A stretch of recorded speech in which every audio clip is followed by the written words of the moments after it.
don't know why everything just keeps playing. Everything just is double and triple playing.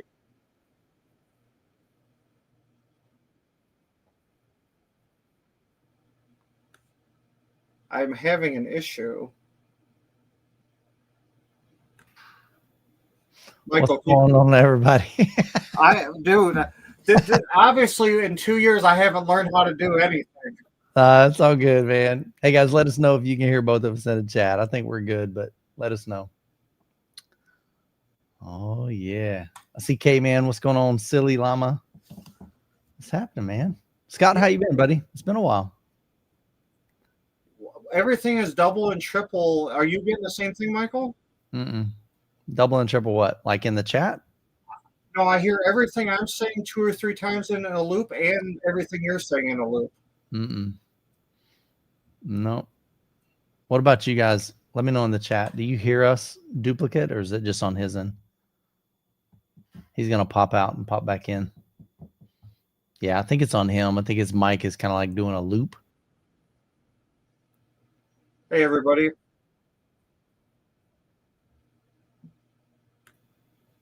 All right. Now is it looping? Is it repeating?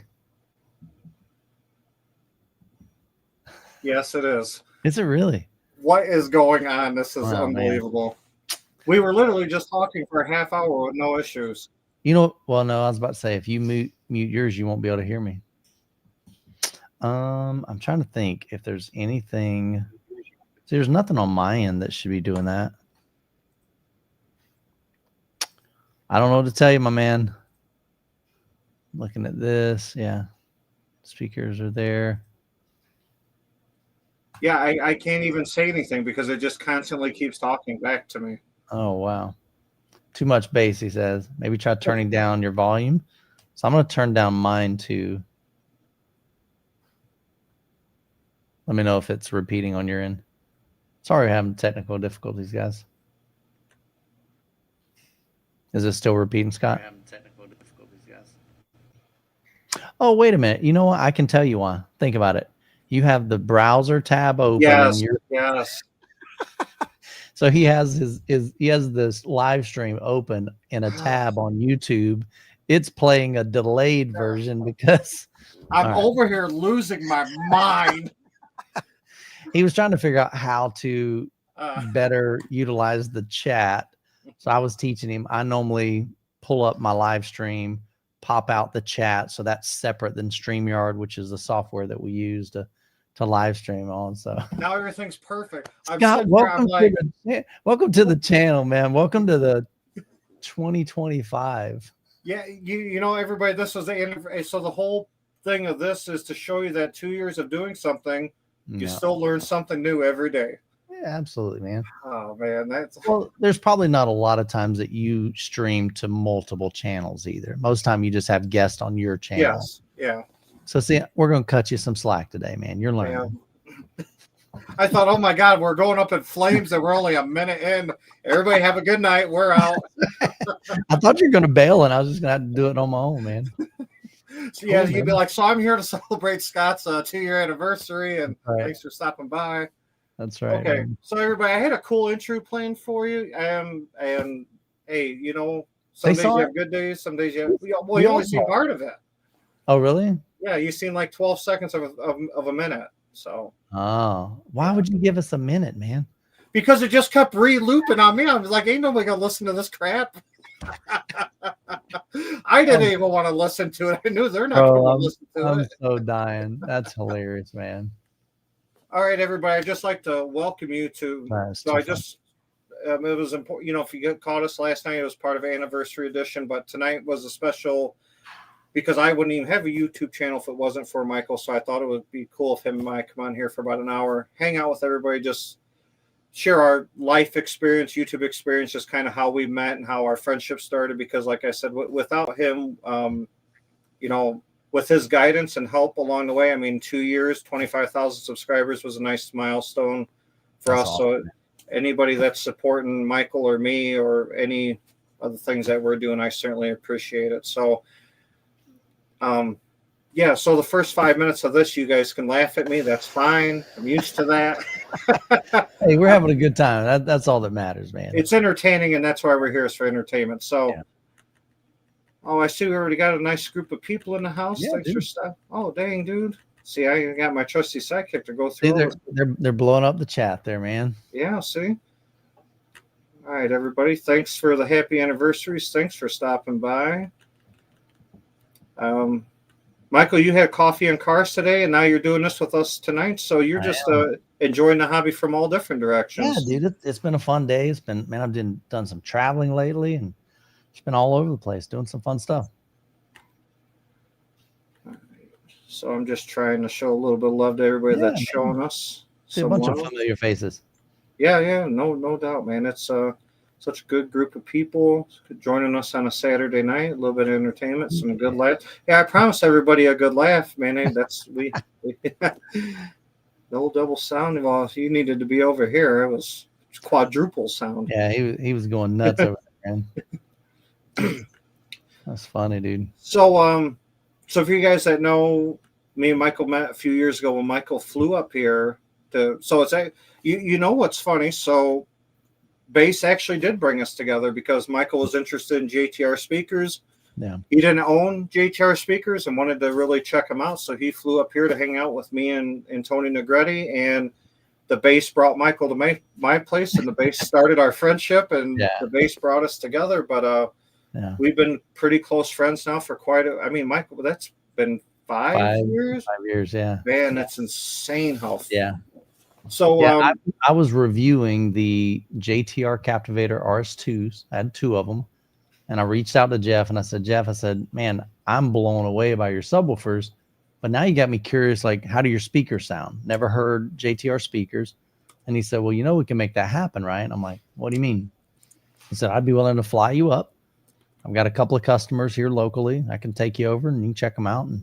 And so then he's like, calls you, like, hey, bro, we're coming over tonight. And you're like, oh, crap. And you got to scramble to get it all set up. But yeah, man. So we came over to your house, went over to Tony's house, went over to Jeff's house. So in one trip, I got to hear 3 different JTR systems, and I was completely sold. And I'm like, that's what I want in my theater. It's just going to take me a while to get there, Yeah. Well, I'm sitting in my build 7 years, so I certainly feel you on that. So, so the hobby brought Michael and I together as just fellow enthusiasts. And then Michael attended one of our Bass Brings Us Together events. As you guys will see, for super fun events, he got some great, video of all that and shared it with everybody.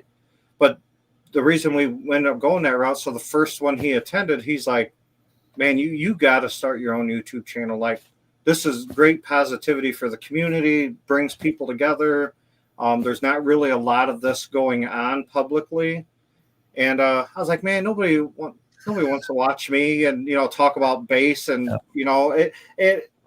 it's strange to just have I don't care about the camera and stuff in my face, and I could care less about that. But in the beginning, it's weird, because, the internet's a rough place to hang out, especially a hobby you love, whether it's cars, speakers, whatever it is. And there's a lot of trash talkers and stuff out there too. But once you get through the 1% of the Debbie Downers, it's a real positive. It can be a real positive place to hang out. And just we've had some viral shorts and stuff that helped along the way, and people sharing the channel, liking, subscribing, thumbs up, and that just helped push the channel. It was really surreal once we hit like 5,000, 10,000, now like 25,000 subscribers, and people hitting us up daily for like bass events and stuff. So it's actually that has pushed us even into something more. Is because now next year we're going to start doing live sound. Yeah. So, which is going to be an insane EDM bass rig with like 16 to 20 JTR commercial subwoofers, and we're going to give live sound support to like EDM concert style stuff. That's awesome, man. Yeah. So, and it's just literally as people like, dude, I've been in your house. I would go to clubs and it sucks. You need to get into the club scene or that scene and do the tuning and the setup. Like, there's a huge need for that. And there's just so many people it's the hype. People hype you up into doing something. And when you're all by yourself, it's hard to do stuff on your own, but so many people push you in a positive way that makes you want to do something cool. I mean, which I imagine that's probably why you started your other business venture too, is people are like, hey, we trust you. We like what you're doing. You know, push us in a direction, you know? And so, I don't know, man, it's strange between my regular job and the family and then doing this on the side. It's just, it's very surreal, which I'm, you know, Michael, you've been doing, how long you been doing YouTube now? Since January. I've had my channel since, I guess that would be Pro Youthman. Yeah, that was way back in the day. I got put it this way, I got serious January of 2018. January of 2018, I had my channel for 4 years, but I would just randomly throw up stuff. So I'd have a GoPro video. I was GoPro Youthman back then. So I was like, oh, I got a brand new GoPro camera. Let me take a basketball and spin it and then slow it down to like 20% speed. I thought that was like, oh, that's going to be cool to see. And I enjoyed it, but I was like, yeah, but I'm not passionate about GoPros. Then I would do a video on the newest iPhone. Then I'd do some on clip speakers. And then I'd do a vacation. And all of these were like a month apart, sometimes 2 months apart. And so I'd only grown 900 subscribers in 4 years. And so for whatever reason, January of 2018, I just said to myself, what if I got serious with this? What if I made one video a week because I had a full-time job as a youth pastor, had a part-time home business as a website developer, still have that business. And on top of that, my kids are young. And then on top of that, now I want to really go all in on this YouTube thing and just see what can happen. And so I didn't go into building the YouTube channel because I wanted to get famous or I wanted to get rich or any of that. I just wanted to see, it was really more of a challenge to myself. Can I grow a channel? And what does that even look like? And can I grow it by sharing my love and passion for home theater? And so once a week, I would make just a video. And the very first like series of videos, I had reached out to Clips. They had the RF7 version 1s and I had the version 1 and 2. They were coming out with the version 3. And I was a moderator in their forum. I had Clips and La Scalas in my theater room. I had Clips desktop speakers. My kids had Clips in their bedroom. And so I was like, hey, Clips, as you can tell, I'm a fan. I like your stuff. I'm a moderator. You're coming out with version 3. I own 1 and 2. I think it'd be cool if I made some videos on my YouTube channel. And so people could actually see the difference. And I could share from a consumer's perspective, how do these sound in the same room? Nobody's ever done that. And then, of course, they were just coming out with this new series. And they said, man, we think it's a great idea. And I'm like, you do? I was so shocked, man. So they sent me a pair of speakers. Man, they didn't ask for a credit card. They didn't ask me to sign a waiver, nothing. They're just like, here you go. What's your shipping address? I'm like, okay, that's weird. So I had them for several months and I probably made 10 different videos on just that one pair of speakers. And I began to get a lot of questions and comments. And so now I'm like diving into that and I'm really enjoying the interaction of that community that you're talking about. And I'm like, I like this, man. Cause I was really, really, really active in the Clips forum. I mean, I was there every single night for hours on end, answering questions, replying to comments. People are getting into the hobby and they're asking like, what about this? What about this? And so I was doing my best to share what I had learned. And so then it kind of clicked. It's like, wait a minute, I could do this through video now. So instead of every single time typing out this long whatever, I could make a video. And if somebody asked that question, I could point them to the video and say, hey, look, I did a whole video on how do you set up Odyssey, or how do you run Dirac, or how do you tow in your speakers and things like that. And so that's really where my journey began. And so it just, it was a hobby / I don't know initially if I looked at it as a business, you know what I mean? But I was serious. I'm like, I'm going to see if I can grow this thing. And so 2 years later, in January of 2020, that's when I decided, you know what? I make enough revenue through like the ads that play at the beginning and the end of the videos in the middle.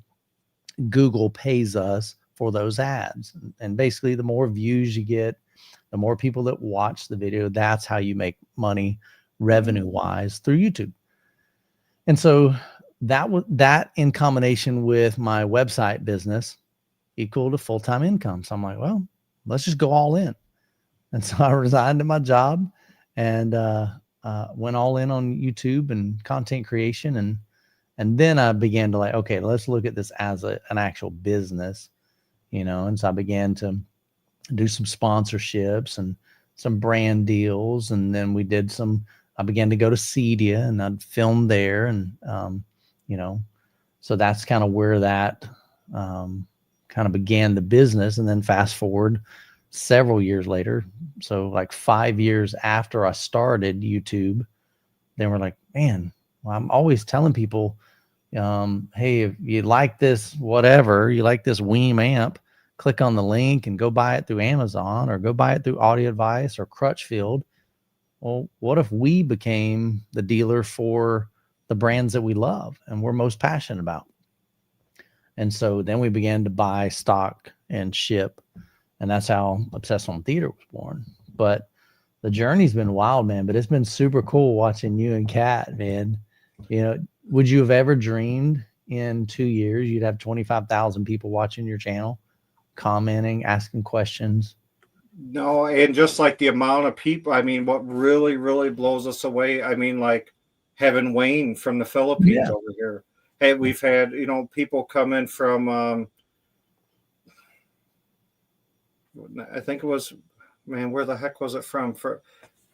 I just had to, huh? Who was it?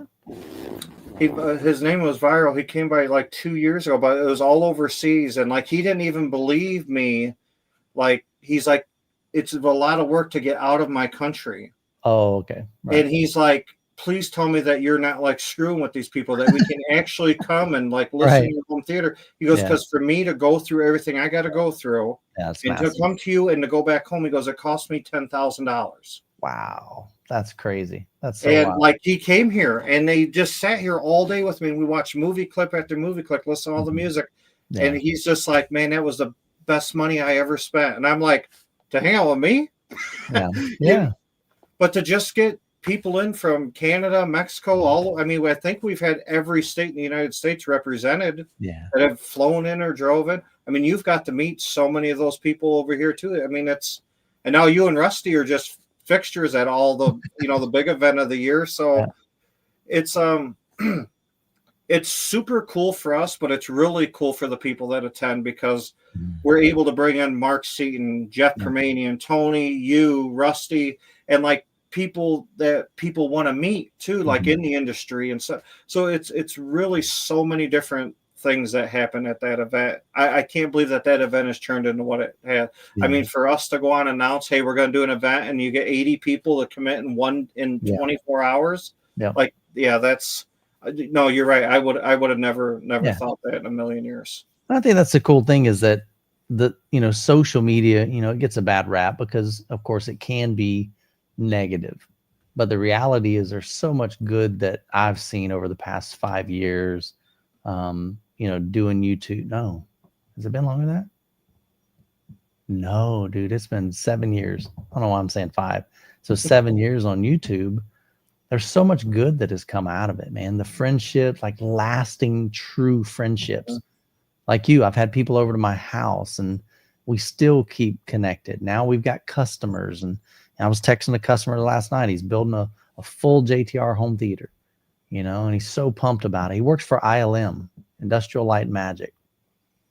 I'm like, I want to come out and hang out with you. He's like, come on, man. So I think me and Rusty are going to make a trip out there one day. That's going to be sweet.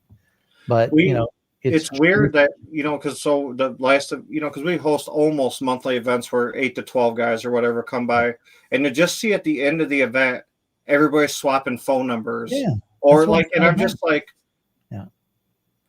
the base has brought us together, which the name at first, it's funny because Kat's like, oh, it kind of has a ring, but it sounds kind of corny. But now somebody just sent me a picture that they were at Universal Studios. Mm-hmm. A guy in front of them was wearing a Base Brings Us Together shirt. And I'm like, dude, no way, dude. Like, that's hilarious. It's, Yeah, I don't know, the friendships, the connections, the friendships, the stories. Yeah. Like, I mean, we keep preaching to everybody. The gear is cool for sure. Yeah, correct.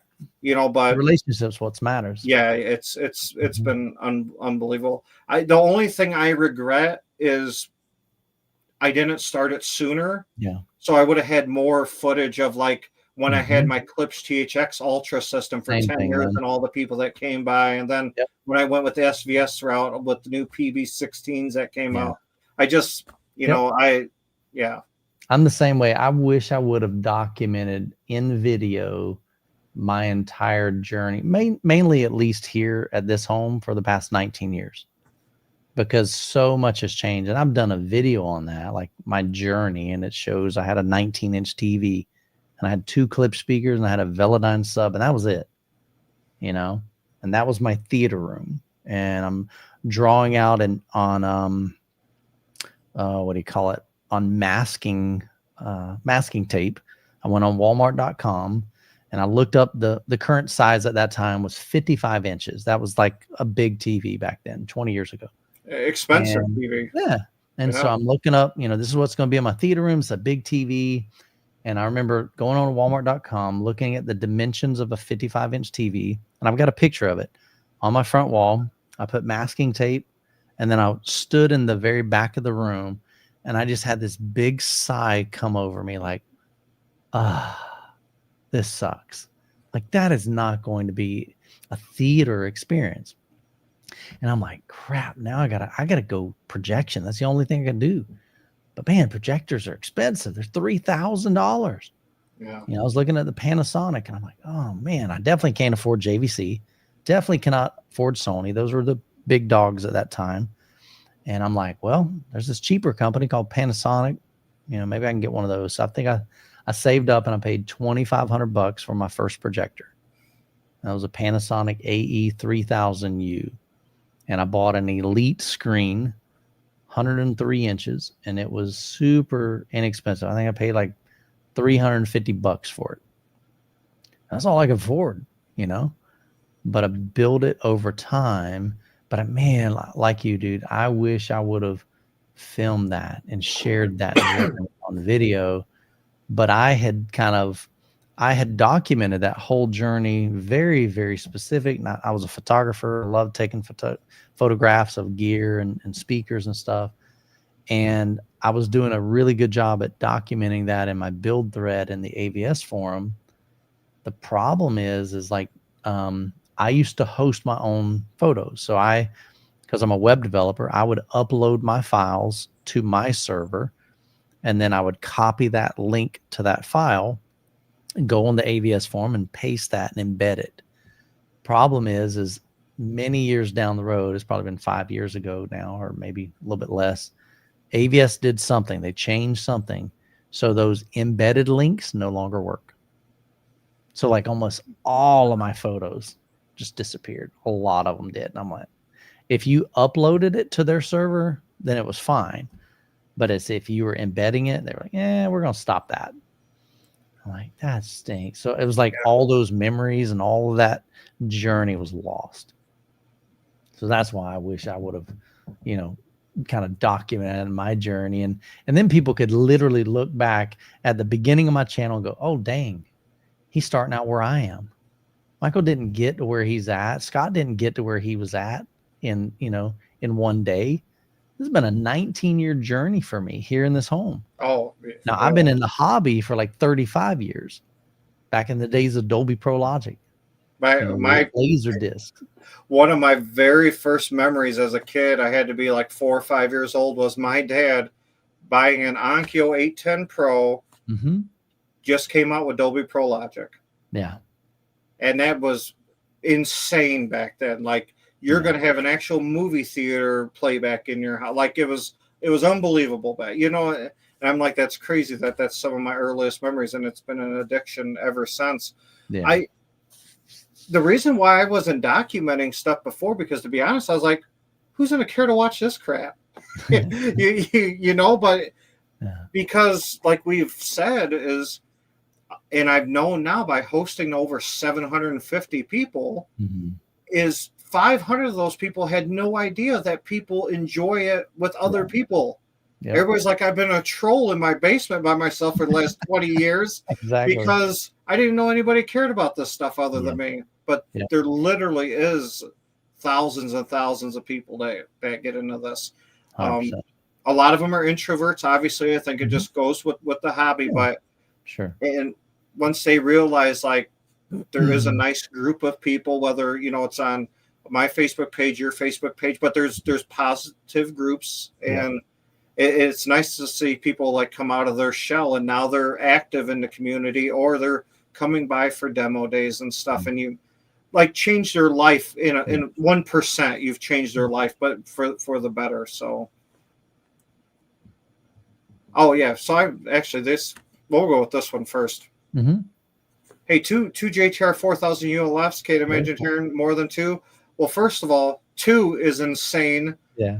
As it is, actually, me and Michael were talking about, because Michael's been impressing the heck out of people with just one in a huge room, and Michael, he's like, man, people can't believe the output coming from just one. Yeah.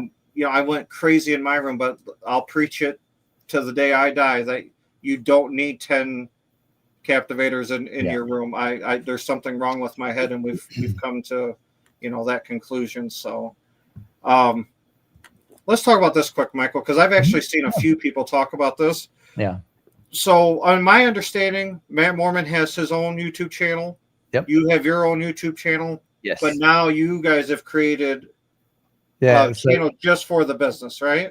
I'll give you a big 10,000 foot view. So Matt Mormon is my business partner, one of my business partners with Obsessed Home Theater.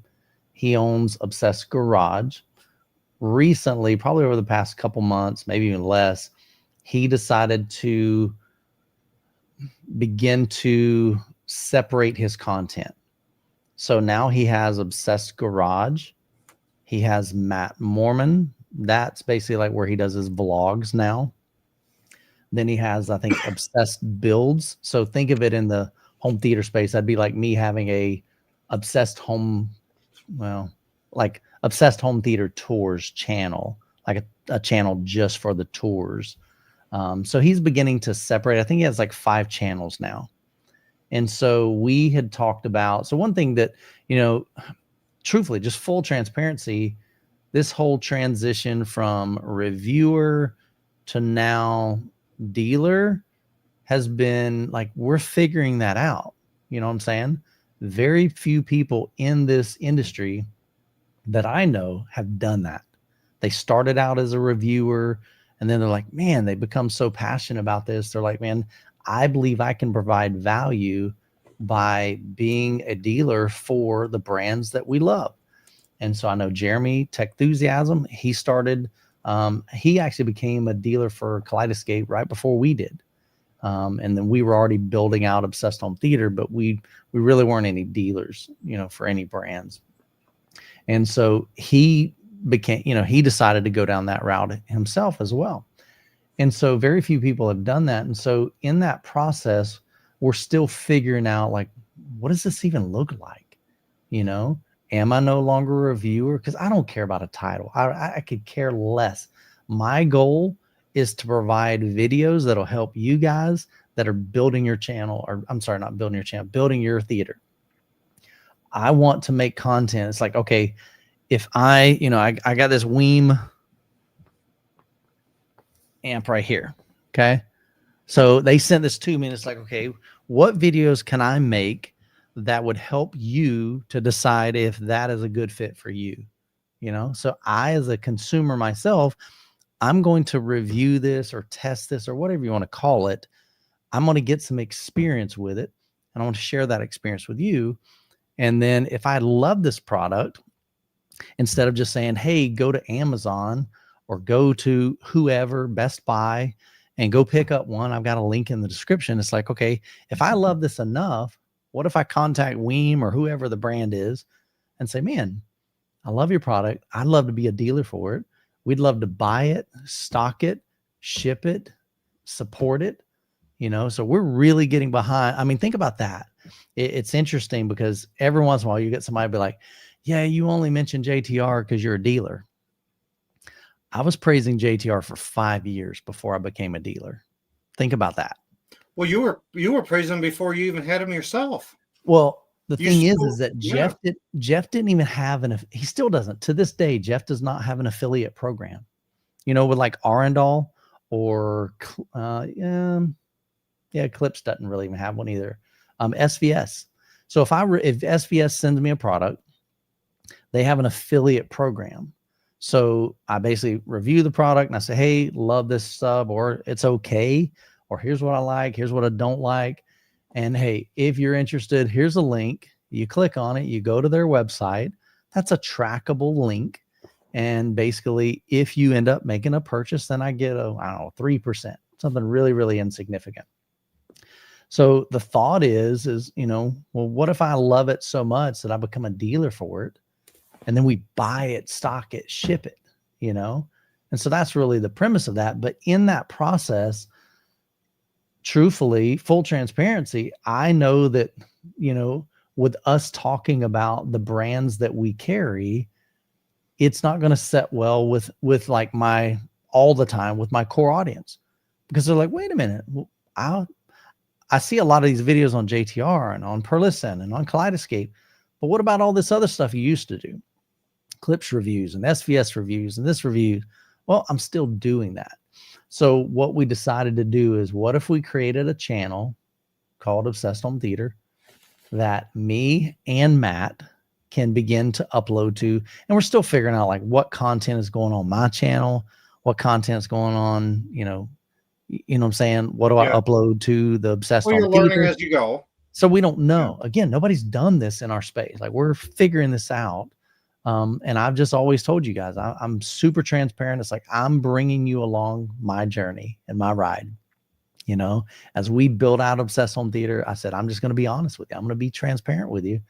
And so that's really what we're doing. So we started the new channel. We uploaded a couple of videos. Matt is going through, he brought all the JTR subwoofers in one single room. I think all but maybe 2 models at the time.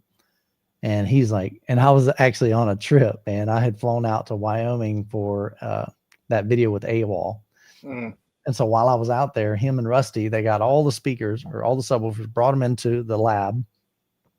And so he's going through them. And so the idea is, we're willing to put forth the work that nobody else is going to be able, nobody's willing to do. Like, what other JTR dealer is going to take all of those? Because think about it, Jeff doesn't send these to us. We buy them. So we purchase the JTR speakers. Now we're unboxing some of them so that we can make videos for you guys, so that we can tell you about the products. But then eventually we either have to take those subwoofers and speakers that we unbox and either leave them in the theater room, in the lab, or we turn around and sell them as like B stock. We're not going to sell them brand new. You'll never have to worry about that. We're always going to be transparent on that. And so for my guys on my Patreon, they always get first dibs. So if you're thinking about like, man, I want to get into this, I promise you, we're going to have some good stuff, because we got a ton of subwoofers that we're going through. We're going to do it with whoever we find on the budget friendly side. I've been looking at ELAC. I've been looking at Sioux Research. And so we're chasing down we've figured out who we want on the top end, but what do we want on the entry level? And so, you got Perlisten and JTR at the top end. Yeah. Correct? Okay. Yeah. And so, I mean, I don't really see us going higher than that. I mean, of course, there's Wisdom Audio, there's Wilson Audio. But to buy and stock that is a insane. Yeah. We're spending, we spend a ton of money buying stock and inventory so that you guys don't have to wait. So those of you that buy JTR, guess what? We've got them in stock most of the time. I was just talking with Scott, the new Kalos. I've got 12 of those in natural finish. We sold almost all the blacks. Got 2 of those left. We just got the new subwoofers in. I got 6 of those. Yeah, so I lost my exclusivity. Now there's more Kalos 12s out in the wild. Yeah, so that's just been the journey. But where that other channel is coming from is I don't want to alienate the core audience that is here because they want to see the reviews. Yeah. And so I've still done that. But what I've done is I've added to my channel, because used to I did 1 a week, remember? Yeah. Oh, and yeah. when I went full time, I did 2 a week. And then now I'm doing sometimes 3 and 4 videos a week. And so you're seeing a bunch more of JTR and Kaleidoscape and Red Atom, all the brands that we're carrying, in addition to basically what I've always done, which is reviews. And so we're just figuring that out. That's really what it's about, trying to figure out how do we truthfully appease everybody. And you're never going to please everybody. You know, some people are like, you know, well, it's impossible to even try. Yeah. Yeah. I mean, there are going to be some people that go, well, now that he's a dealer, I'm out. Well, fine, dude. I mean, I'm still going to make content based on what I love, you know?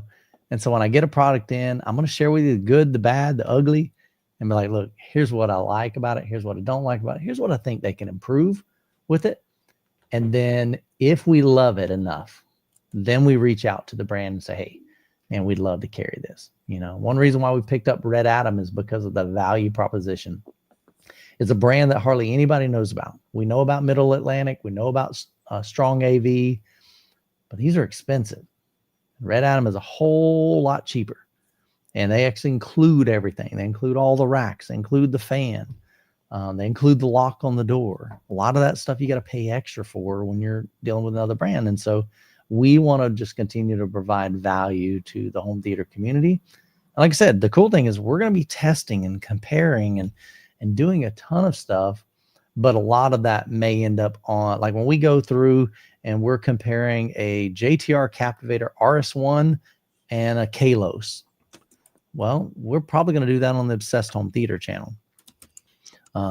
And because it's going to be repetitive, it's going to be, all right, we're going to compare those two. Now we're going to compare the 2400 to, I don't know, the RS2, you know what I'm saying? So we're going to just do a bunch of that.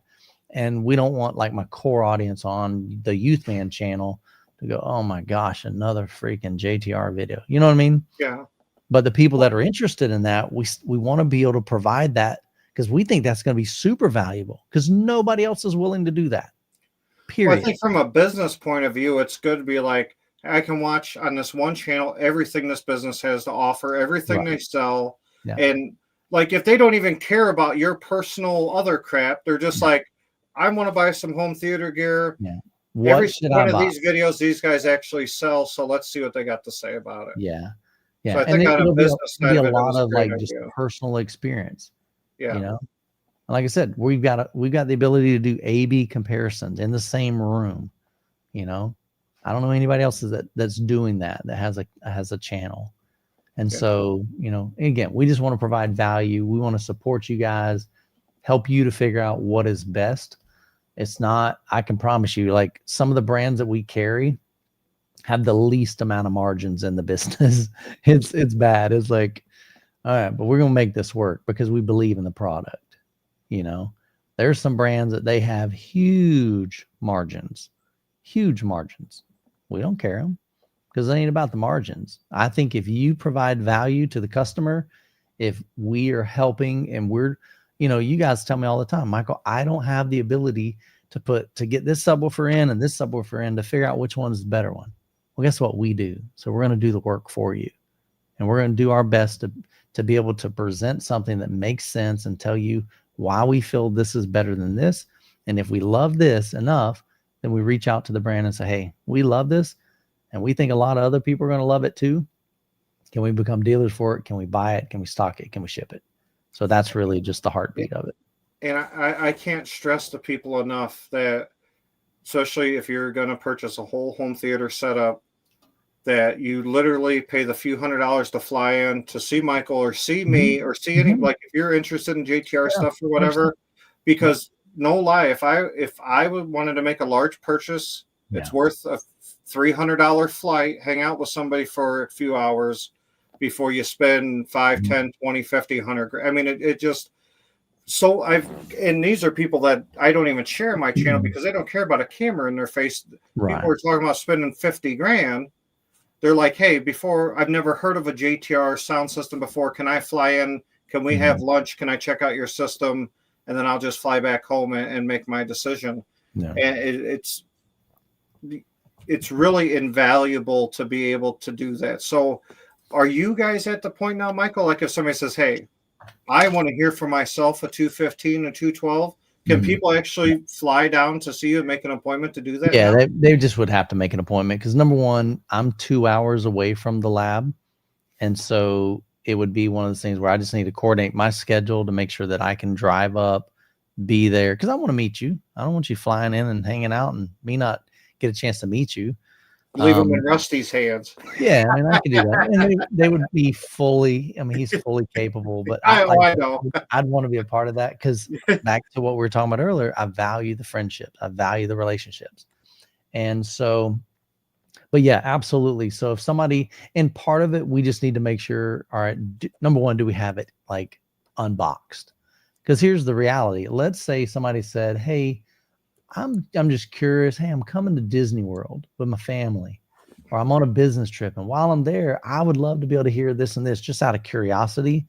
Truthfully, we're not going to go and unbox a brand new pair of this to compare a brand new pair of that, because then we can't sell it, at least, full like price. We have to discount that. And now we're losing money as a company, Yeah. So, but yeah, so they absolutely, if somebody was interested, and that's why I've always opened up my home. It's like, look, if you're serious, like you're thinking about like, man, that's a lot of money to invest. But if I can hear it and experience, and if I can be sold, I'd love to do that. And so I've had people do that over and over. And I finally just started filming it. It's like, well, shoot, if I'm going to do it and I'm going to spend 2 hours with somebody or 3 hours with somebody in my home, well, what if we at least made a video out of it? That would make my time more productive. You know what I mean? Mm-hmm. So then other people, because you guys hear what I think.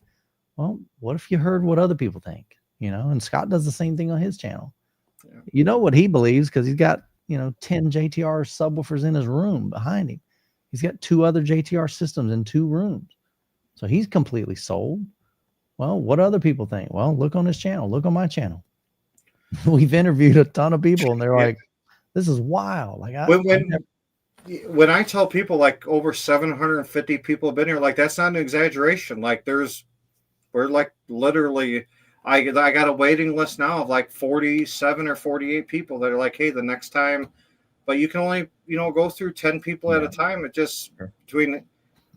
I honestly, I'll admit a flaw of myself was I found myself taking time away from my family and that to keep entertaining people. So I kind of backed that off. Sure. Just a little bit. If you got to put some boundaries. Yeah, of course. Yeah. Got to set some boundaries. One thing I'm excited about, Scott and the crew is coming down in November. Oh, yes, so they're going to fly down here. Oh, no, are you driving? 3,000-mile road trip, brother. Wow, holy cow. Yeah. I just rented. Okay, now how cool is this? Rented a brand new minivan. So the whole middle-aged dad thing, the guys hopping in the minivan, we're doing that. Hilarious. Just so we could carry all of our luggage and stuff and just have room. So me and the Chicago boys are traveling to multiple locations, but our final destination will be in Florida to hang out with Michael, hang out with the Obsessed Home Theater crew, hang out with Rusty, hang out with Gene. Matthew Pose is also very good chance that we're going to be going by there. And I'll be documenting a lot of that trip. Michael's going to be documenting a lot of that also. So y'all probably come, like when y'all go over to Gene's house, I'll probably go. I don't know if Matthew's going to be available. I think I got an email. Yeah, he said we got like a 50-50 chance just because he had a client kind of mess with the schedule a little bit. So, Yeah, definitely Chevy Chase vacation trip. So I think it's going to be hilarious. I think it's going to be fun. There's going to be no sleep on that trip. Yeah. They're just going to come down. They'll come to my house. We'll hang out for a little while. We'll take them up to headquarters in near Ocala. So it's about 2 hours north of me. So we'll go up there. We'll go to Gene's house, Gene Della Sala from Audioholics, possibly Matthew Pose from Pose Acoustics. Each one of them have, 2 channel setups and home theater setups. And it's just us enjoying the hobby and enjoying the friendships. So do you, are we going by Matt Mormon's place as well? Yeah, I'm sure we could arrange that. Because I seen him. Let me reach out to him. Our email. Okay. Yeah. Yeah. I can ask him. I'm sure as long as he's available, he'd be more than happy to have everybody over. Yeah, so that's good. Yeah, he's got a Perlisten system downstairs in the living room, and then he's got a JTR system in his theater room upstairs. Yes. And he's got some cool cars. I certainly think everybody's in for a treat between your channel and my channel. Yeah. Just I mean, me just with the home theater guys in a van traveling across the country to go do this. Yeah. I mean, the stories and the laughs that we're gonna have along the way. It's yeah, I'm certainly looking forward to it. So, but then once again, I like that. That's hilarious. Is I get a step away from, because when you're host so much, you have so much responsibility that everybody else having a good time. Correct. So now I get to be the enthusiast again. You get to be the recipient. Yeah, exactly. Which I thoroughly enjoy. So yeah, that's one of the great things. Like, you guys have a great group of people in your area that you can kind of go to different people's homes, and the folks in Wisconsin, they do that, and there's a group in Texas that they're real good about that.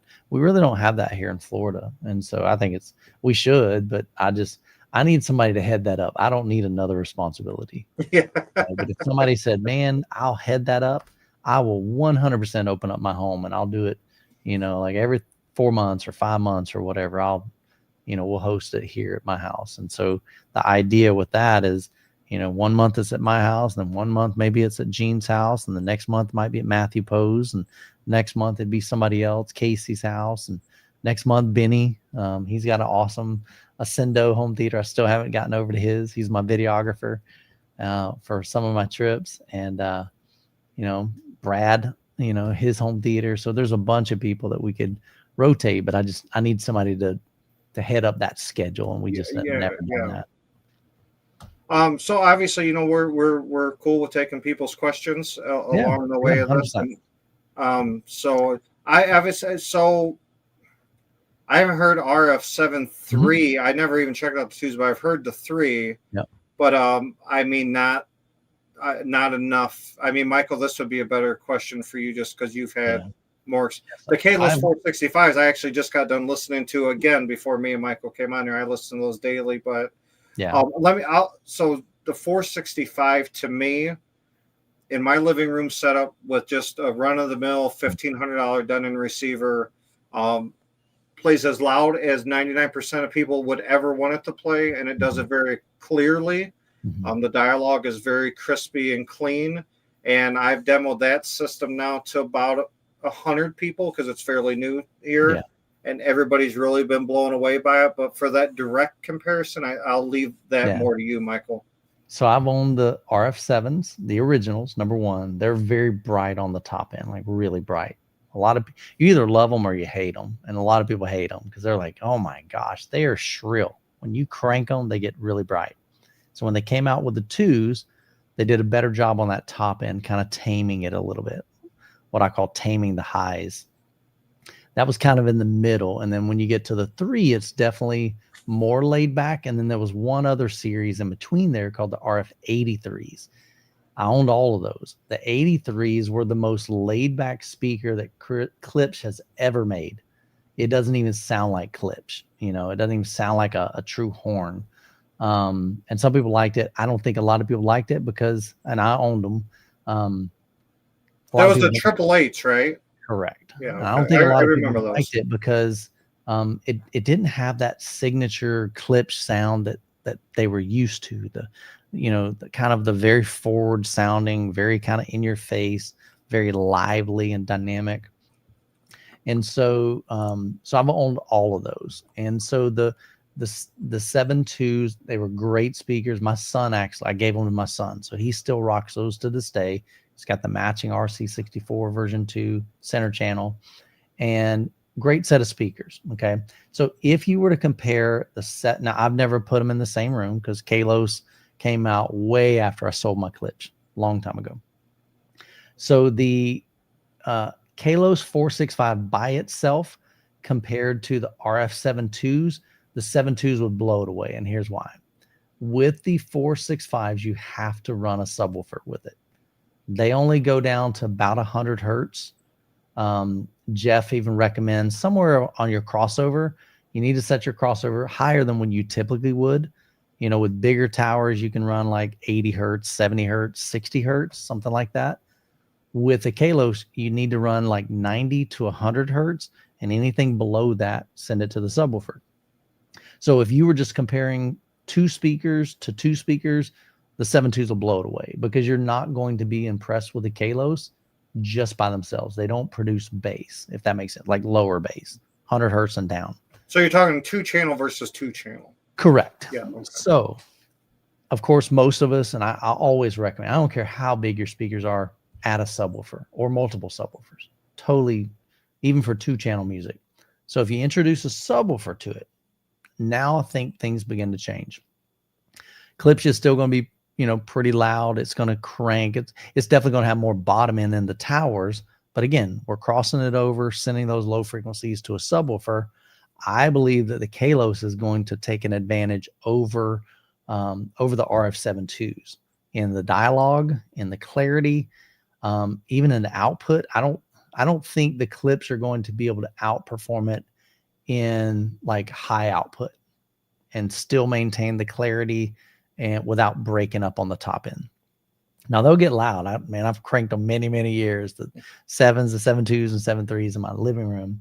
But the Kalos 465 paired with a quality subwoofer or multiple subwoofers, I think is going to provide a better experience than just than the RF-7.2s with a subwoofer. So we did some demos today. We had just unboxed the new 12 sub. The plan was, because we got all these big subwoofers up in the front for Cars and Culture, for Obsessed Garage. And the thought was, the guys are going to come in. We're going to do one of the Bose things, We're going to play some music. And then we're going to, what do you think you were listening to? And of course, they're seeing all these big subwoofers. Are like, oh, it's probably that one. No, it was really these two 12s that are hidden behind. So we were wanting to do that, but we didn't get a chance to do that because basically we ran out of time. People started coming in. I'm like, oh crap, I haven't even run Dirac yet. So I'm like, I don't want to give them a bad experience.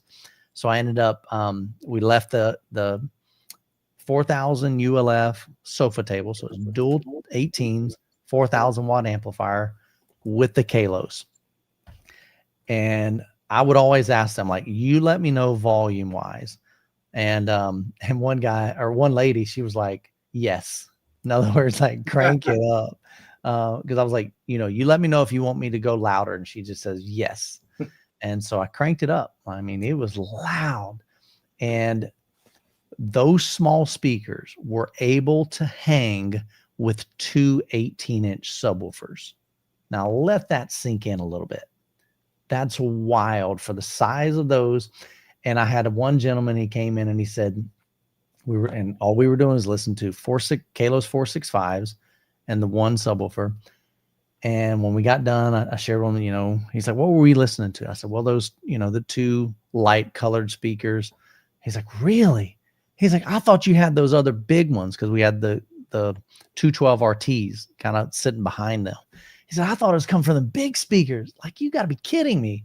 And so they're blown away but I would show them. I'm like, look, these things can get stupid loud and maintain fidelity.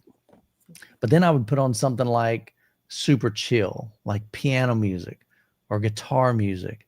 One guy, he came in and he's like, can you play that song from Phil Collins, the drum one? I'm like, In the Air Tonight? He's like, yeah. And so then we played that. And I'm like, you tell me the volume. And he was an older gentleman. He's like, right there is good. So we weren't even like cranking it. It was just normal. And we listened to the whole song. And he was like, wow. He's like, that was awesome. That was cool. One guy, like I said earlier, he walked in, he listened to the system and he said, man, I thought I had a good system. He said, now I'm having to rethink everything. And that was just two speakers, Kalos 465s. So I think they're incredible. I actually brought them home. I'm going to be doing some testing in my theater room in a 2.2 system. So I've got the Kalos 465s. I've got the Kalos 12 sub. I got two of those. And then I also want to test out the 265s with the Kalos, because not everybody has the room for big speakers. And so, well, maybe what do the 265s sound like? Can they still have good output, great mid-range, good, crisp highs, very detailed for movies and music? So I'm going to do that. And so we're going to have some fun. So I'll be documenting that. Now, whether that's going to go on my channel or the Obsessed Home Theater channel, don't know. So make sure you're subscribed. I know that sounds kind of weird, but not weird, but like hey, go subscribe. Hey, if you want that content, if you're interested, make sure you subscribe to both channels because I'll be bouncing around between both of them. Back to the output of 465. So, and Youthman was there, but he was obviously running around with the camera and talking. And it's funny because obviously a lot of us know Michael, and he's kind of like a celebrity in this hobby. So when people come over, people are grabbing at him nonstop. But so Jeff at my last get together said, "Hey, I'm going to bring the 465s, introduce them to your community, and let everybody get videos and pictures and hear them."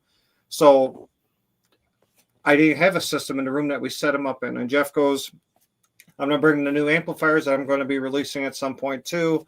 They're due about 800 to 1,000 watts per channel on the amplifiers." And he had his 2025 touring edition PA live sound reinforcement high output subwoofer. Yeah. And I was like, dude, you're going to use that with the 465s? Like, we're not going to be able to hear the 465s. He goes, just relax. So he set that system up, and he did all the calibration through Dirac, and he was in charge, because the other two systems in my house at the time I own, those are mine, all dialed and calibrated. Mm-hmm. He said, you worry about what you're doing, I'll worry about what I'm doing. Yeah. And he cranked those puppies up so loud, and people were like, what the F is going on in here? And it was funny because we had such good video footage, like people's jaws were just dropped that those small speakers could keep up with a high output PA sound reinforcement sub. And, I use them upstairs now with a pair of Kalos 12s, and they seamlessly integrate. If you guys watch when I talk about them, like, they cross over great. I had a crossover, I believe, like around 90 hertz, but the subs and the speakers, everything meshed together, good in my room. Like anything, though, it's all about setup, position. Yeah. So, certainly take that into effect. It's, and Jeff goes, yeah, he goes, I'm only pushing 1,000 into those. I was like, well, you're going to like set those on fire. He goes, oh, they're rated like 16 or 1,800. You're good. I'm like we could just double up the power. Everybody already moved out of this room, and everybody's standing in the hallway because it's so loud. But yeah, it was great. It was funny. Here's another question. How do you stop everything from falling off the counters in your house? Mine don't do that. Now I have the sealed version, and we were talking about this earlier. Me and Rusty were doing some comparisons between sealed and ported. And in my brain, so it's been quite a while, been many years since I've had ported subwoofers that I've owned, especially dual, subwoofers.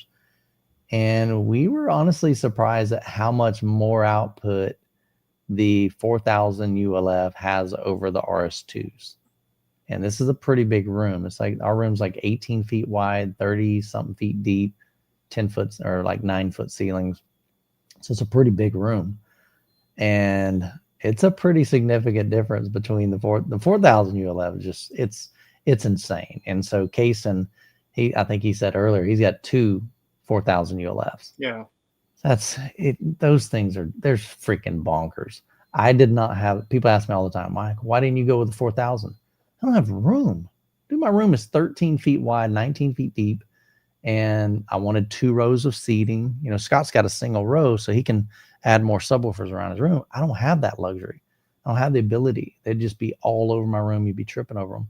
And so I needed to put them behind my screen.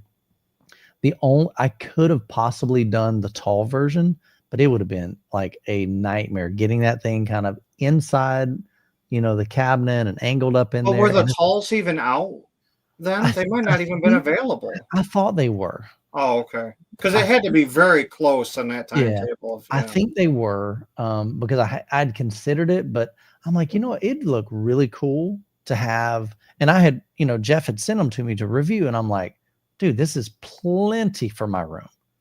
Like, that's all I need. I don't need monstrous bass like Scott does.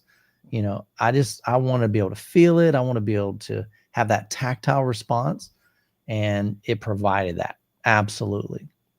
And I'm like, okay, it's definitely a different experience. And Scott is funny because I was talking to Rusty today, and I said, to me, the biggest difference between sealed and ported, if you're comparing kind of apples to apples, like in the same, not series, but I'm saying, like same quality, I guess. Typically ported are more violent. And it's funny because we were on a call with Scott today, And Scott used the same verbiage. He said violent. I said, Scott, that's exactly how I describe it. And so if you want the bass that like just comes out and grabs you, I envision, going from say an RS2, which is what I have, to a 4000 ULF, which is the ported version. It's kind of like Loki when he was fighting the Hulk and he grabs him and he's like, does like just bam, bam, bam, bam, bam, bam. That's how I envision like a ported JTR subwoofer. It's real aggressive. It's real violent. And you're right. It'll start knocking stuff off your countertops and stuff.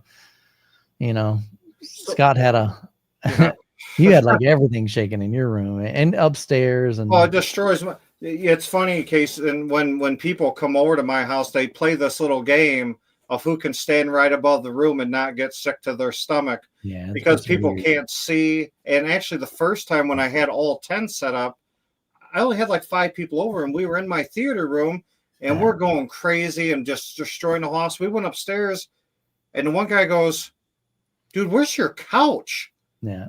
And it slid all the way into the dining room and like go making its way through the kitchen. It's only, when people hear you say that, they're like, this guy's full of like it whatever you think stupid, violent bass is, it really, really is that. Yeah. I've had multiple people step out of this room. Like I am extremely uncomfortable. I'm not staying in there. Yeah. But once again, I tell people that is not a good use of your money. Yeah. Because guess what? I use it for myself a couple times a year, or when certain people come by for that kind of demo. Mm-hmm. So out of the 1,000 times my system's gotten used, I've only done that 20 times. How good of it? It's funny because I had this conversation honestly all the time. So for reference and over reference playback in this room, 2 or 3 subs is insane. Literally insanity. Yeah. So having the 10 is only because I was chasing certain numbers at certain frequencies, and that was a self-fulfilling thing that I was on. This is a personal goal. Yeah, just can I do it? Can I push the envelope? Can I get to the world record? Can I beat it? And it was just a different way for me to enjoy the hobby. So 100%. And that's the thing. We all have different goals. For some of you, a sound bar is all you need. That's all you want. And that's cool.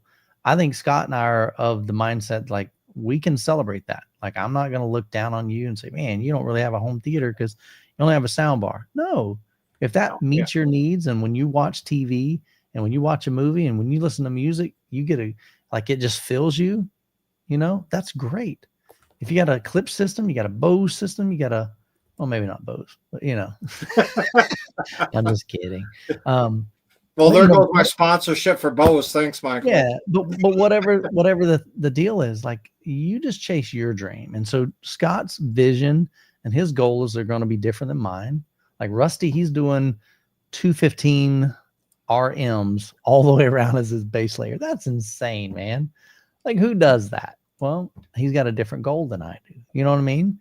And so we all have different goals, and you just have to figure out, like, what is your end game? And then what do you need to do to make steps to get there?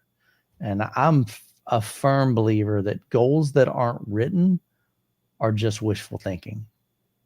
So think about that. And that, I'm not just talking about home theater. That's like in everything in life. If you don't write down your goals, if you don't dream about, because for the longest time, Jessica and I were like, man, we want to go to Hawaii.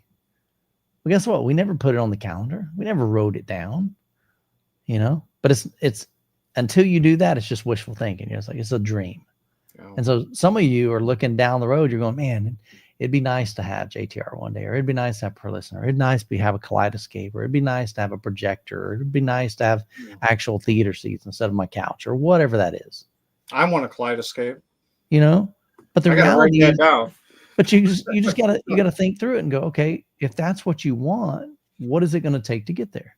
For some of us, truthfully, man, I've got friends. Michael, we lost your face. Oh, sorry. Hang on. Let me see what's going on here. These new guys with YouTube, I'm trying to teach them the ropes. These guys, I tell you. Oh, I know it. I don't even know why it does this, but it switches every once in a while. to, I can almost guarantee it. It is. What in the world? US. That's my webcam. What in the world? Hey, now I can't fit. You know what, guys? You guys all got to laugh at me at the beginning, and now we can laugh at the veteran for a minute. No, my camera's done this before. I don't know. It's an older camera, so I don't know what's going on with it. So Silly Llama, going from TV speakers to a soundbar is actually a pretty nice upgrade, especially if you've never heard anything else. Man, I cannot agree with that more. And that's no lie. So the room where I put the Kalos, we had a soundbar in it because we hated the TV speakers. Mm-hmm. So making the jump from the TV speakers to the soundbar was a world of difference. And now that we've gone from that to a dedicated receiver and separate speakers, that's even so. It's funny because once you get to like my room, like there's nothing I can really do in my room that would be like 2 times better. Mm-hmm. You know, I mean, within a reasonable budget, and by that I mean like a ton of money.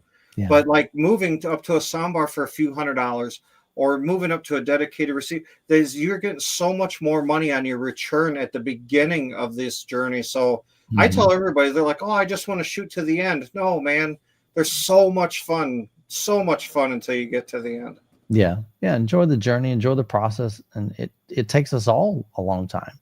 Yeah. So it's funny. I see Miguel. He's one of our customers. Miguel is building a cool home theater, dude. So he just ordered 3 JTR Noesis 212 HTRs. He's like everybody else. He's buying them in pieces. So he'd buy like 1 subwoofer, and then next week he'd buy another one. So he's got 2 subwoofers, I think the RS2s, and then he ordered 2 110 HTs and then 2 110 HT slants. And so he's so pumped, man. He's so excited. So good to see you in the chat, man. You know what, Michael, before we get too far, and I think this is a little bit, more of a personal question, but I don't think you would mind answering it. No, and I'm sure other people wondering this too, is Bob was asking, has there been any new news on the house? Yeah, actually I saw that and I totally forgot because I'm not logged into StreamYard, so I don't have the ability to like star them or anything. So Bob, the short version is the housing market in Florida is just, it's crap. So we had our house on the market for 6 months. We had 1 offer. That offer was the very first week that we had listed it, and they were asking like $50,000 less than what we were asking. They wanted us to pay 3% of their closing costs, and they wanted to keep my brand new washer and dryer. And I'm like, you guys are on crack. Like, no, I'm not giving away my home. And so we turned down that offer. And that was the only offer we've gotten on the house in 6 months. So we ended up taking the house off the market. We're probably just going to, wait at least a couple months to let it reset in the system. Because, of course, the longer a home is on the market, people begin to wonder like, that thing's been on the market for 6 months. There's something wrong with it. It must be haunted. Yeah. Like, they must have roaches or, something crazy. And so by letting it reset, when we do go to relist it, it'll be like day 1 listing, and hopefully the market will be a little bit better. So we're just being patient right now. But Siphonics, our housing market is it's trash right now. So for the people of you that don't know, Michael's putting in some hours of driving to get to and from the lab because what is that? Is that like 3 hours in driving total for you? No, it's right at about 2 hours, between an hour, depending on traffic, 1:45 to 2 hours. So it's one total, way. Or to just that's one way. So I got up this morning at 5:45. I left the house at 6 and got up there at 8, and then I was there till probably about 2. We did Cars and Culture from 10 to 12, and then. I think me and Rusty hung out in the theater room. We were doing some demos and we were playing with some stuff and swapping out some speakers and subwoofers. And then I'm like, you know what if I just take all this stuff home with me? And so I grabbed 2 Kalos 465. I grabbed 2 265s and then 2 of the subwoofers, the 12 subs. So I'm going to play with those. And man, I appreciate it, January. Yeah, it's one of those things that I'm willing to put in the work. And if I had to go up there 3 times a week, I would, right now it's like, okay, we can't sell our home. And the good thing is I can still make content here. Like I brought those speakers and subwoofers here so I can do it in my theater room. The original thought was, okay, if we build a lab, then I can tear apart that and it can be in a disarray and I could bring in speakers and subwoofer and I don't have to rip apart my theater room. Like right now I have my Anthem back in, but I've also got a Trenov in for review. So I've already done some videos on that, but I've taken it out, put my Anthem back in. I've taken that out. I've put the Onkyo in, so I'm constantly swapping out my stuff. And so that's what the lab is for. But in the interim, while we're not, like our house hasn't sold, so I just have to make a trip up there, sometimes I'll go up there like on a Friday and, I'll get up early in the morning. Me and Rusty will make some content Friday. I'll spend the night with him. And then we come back to the, Obsessed Garage, Obsessed Home Theater headquarters and, make some more content on Saturday. So sometimes I'll do a 2-day thing. Usually it's just a day. So I'll go up early in the morning, stay all day. Sometimes I've gotten up at 6 or left at 6, got up there at 8, stayed there till 7 p.m. and then drove home 7:30, go get dinner. So it's like I'm leaving at 8:30, getting home at 10:30, So, but that's the thing. If I want this business to succeed, I want it to do well. I want to serve you guys well. And so when you go to obsessedhometheater.com and you hit, I think up at the top right, it's basically like connect with us and you send an email, I get that email. So I'm the one, 9 times out of 10, I'm the one responding. And it has my signature when I respond or if Manny responds, but I'm almost always the one that responds. Now, if you have an issue, typically like one guy, this is the first time it's happened this whole year that we've been in business. A guy emailed me today and he's like, hey, Michael, man, I hate to say it. My JTR subwoofer got a dent in it on, in shipping that got damaged. What do I do? And I said, man, I'm so sorry to hear that. I said, Manny will take care of this on Monday, and so Manny is our support. So he handles that. So I'm handing that off to him because that's what he does. He does the support side of it. But when people email me and say, hey, Michael, do you have this in stock? Or, hey, Michael, I'm thinking about building this. Like, Miguel, he and I have had multiple emails and text messages back and forth because he's figuring out, man, it's a lot of money. I want to make sure I'm making the right decisions. So I'm helping him figure out what's going to work best for his room and his goals. And so, but yeah, I'm willing to put in the work. I'm still every bit as passionate about home theater as I have ever been. I love it, but I also want to serve you guys, the home theater community.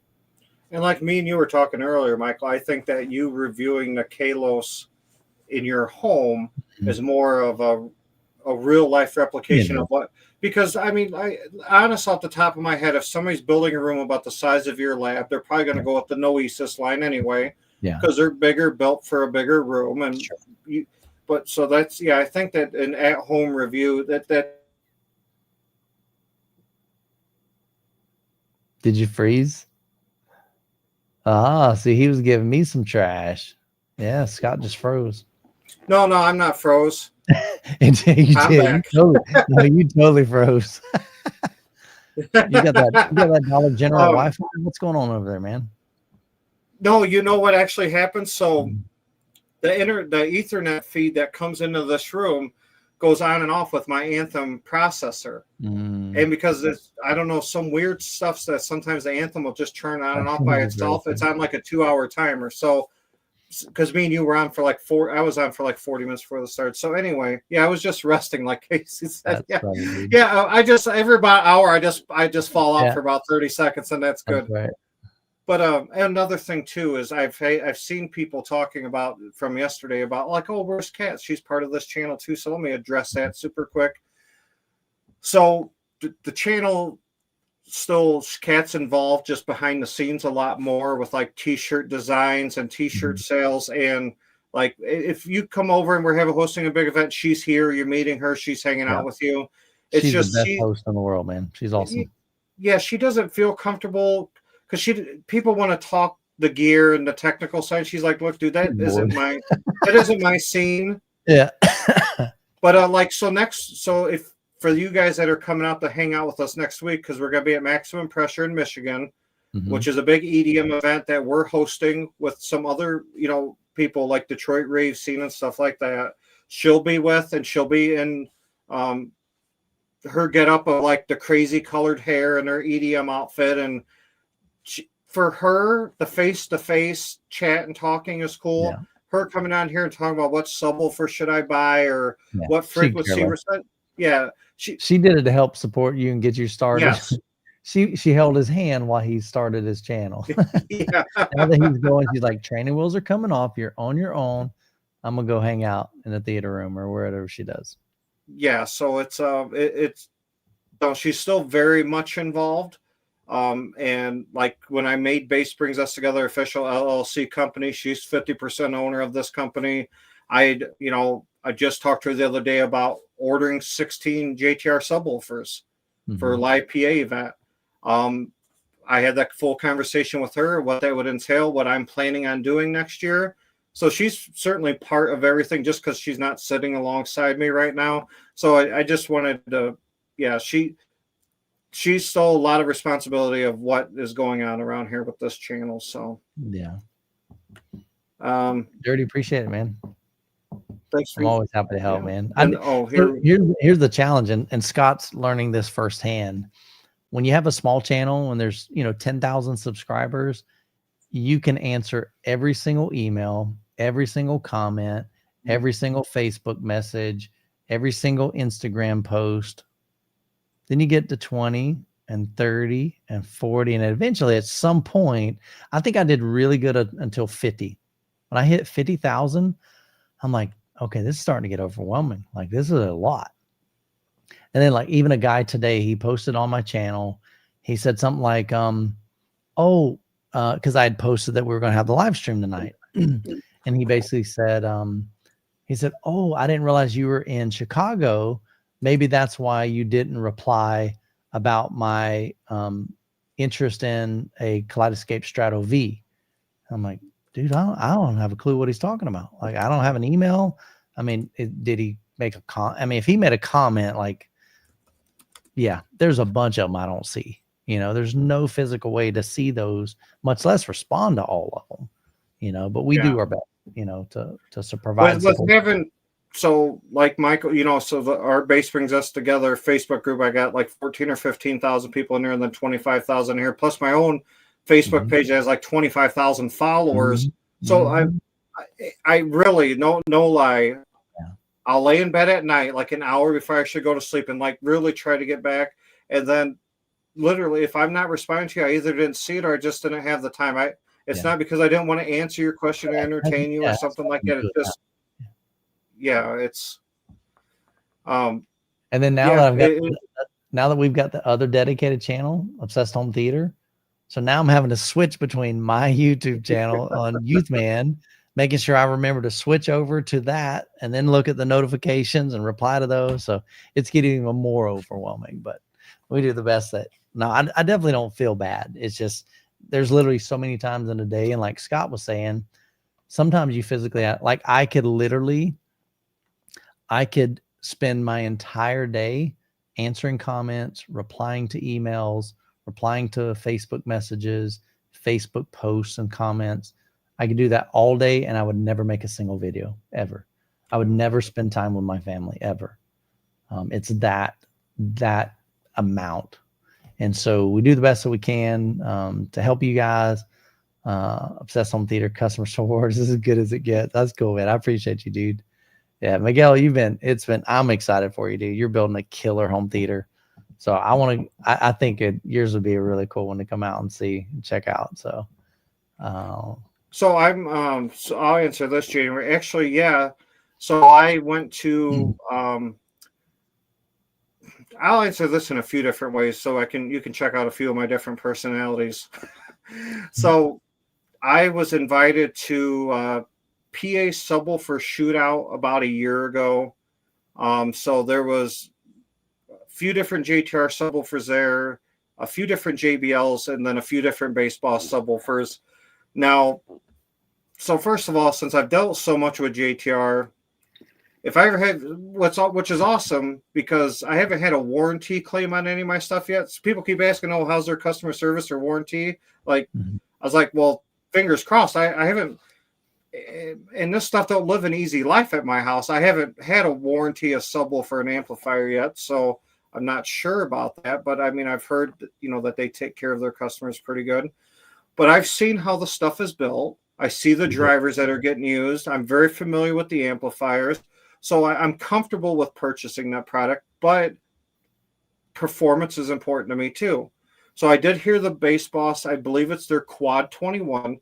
Now, in full disclosure, for mid-bass output, that subwoofer had the most bass out of any of the subwoofers that were there. It was also a 400 to 500 pound subwoofer with 421s, humongous amp. I expected it. I enjoyed it. But what I'm trying to offer, see, how we got, now people say, oh, you guys are welcoming or got good personalities, so we want to come hang out with you. Okay, that might be one thing. But what else people are checking out is they want to check out a home theater that was doing 10 hertz and below at these insane SPLs because nobody was doing it. So that was like the thing that I got to use to help build the channel because I had like a one-off thing that not many other people have done. Yeah, you were different. Yeah. Yeah. So then, so I wasn't just looking for a loud PA speaker because I can go to any club tonight in Chicago and have the sound bar filled with subs, all loud, but pretty much 30, 35 hertz and up. So, and some of the baseball stuff that I experienced was like 25 hertz and up. But when Jeff had the 218 touring edition kind of circling around Chicago, I said, it's going to some DJ's house here and there. I said, Jeff, whenever they're getting done, can I just borrow that and I'll shoot a video on it and I'll rue it and check it out. And when we were listening to some EDM tracks that Kat and I were very familiar that played down to 20 hertz or 18 or 19 hertz, out of any system we've ever went and experienced, we were getting a lot of weird impact on us, but you weren't really hearing it. Where most PA systems you go to, it's extremely loud, which I want to go for, but I want to bring in that lowest octave of bass that, I mean, nobody's really offering in the club EDM scene. Because it's funny because Kat goes, dude, you have no free time, but you want to start a whole nother thing. I was like, yeah, because it's fun. Yeah. And she's like, that's a weird scene, like late night club scene. I said, but I just want to be the sound guy. Yeah. I want to have the equipment. I want to do the calibration and the setup. And then, they bring in their cool DJ that hypes everybody up and does all that. But I think that just like we did in the home theater of having that one-off, while you can't really get that anywhere, that would give me a push in that That'd be market. super cool. So you said you're going to start another channel for that? Oh man, I don't know, but just like you said, dude, it's hard, dude. I tell you. Well, because Kat will be part of that, because I try to include her on most. Man, dude, I don't. It's with I mean, and you know what it's like to raise a family, and have another. I mean, so literally, as I've been here with you guys, I've had 6 messages come on my phone about work. So it's a really fine line between make sure I give enough love and attention to all my girls, make sure that everything at work is perfectly fine, try to entertain some enthusiasts on the side, and now try to bring in, I don't know what I'm doing. You're crashing out, man. You're crashing out. Dude. It's we're like you guys was Obsessed Home Theater. You have a plan. You know where you're going. Not 100% sure how you're getting there quite yet. Yeah, but we're just forging ahead. I'll share the good, bad, and ugly too. It is what it is. Yeah, I think that's just the journey, and being authentic and sharing that journey along the way. And I've told you guys, look, I'm going to share. I've always shared my personal journey in my home theater as I built that out. And it still has some small tweaks here and there, but for the most part, it's in a good position. I'm not chasing anything there. Now I'm looking at, all right, I want to do like some kind of small 2-channel setup in my living room. Might be Kalos. It might be this Weem amp over here. It might be a 2-channel something streamer. I don't know. So I'm looking at that. But I've also made a commitment that, look, I'm going to bring you along my journey on the business side of it too. You know, and I share a lot of information on Patreon. You know, kind of behind the scenes stuff, things that we're working on, things that, you know, we're testing out. And so it's one of those things that if it works, we're going to share it. But, you know, if we screw up, we're going to share that too. Because I think that's real. That's being authentic. You know, too much of social media is the glossed over, the photoshopped, and we only share the perfection. We only share the good. Well, that's not reality. Because I don't know about you guys, but there are days I get up and I don't feel like I'm worth anything. There are days I get up and I'm tired. There's days I get up and I feel overwhelmed. You know, there are days that I do things great. There are days that, man, everything is going wrong in my life. And so when we're willing to share the good, the bad, the ugly, the real, the raw, it just makes us human. There have been times I've left stuff in my videos and I could have taken it out.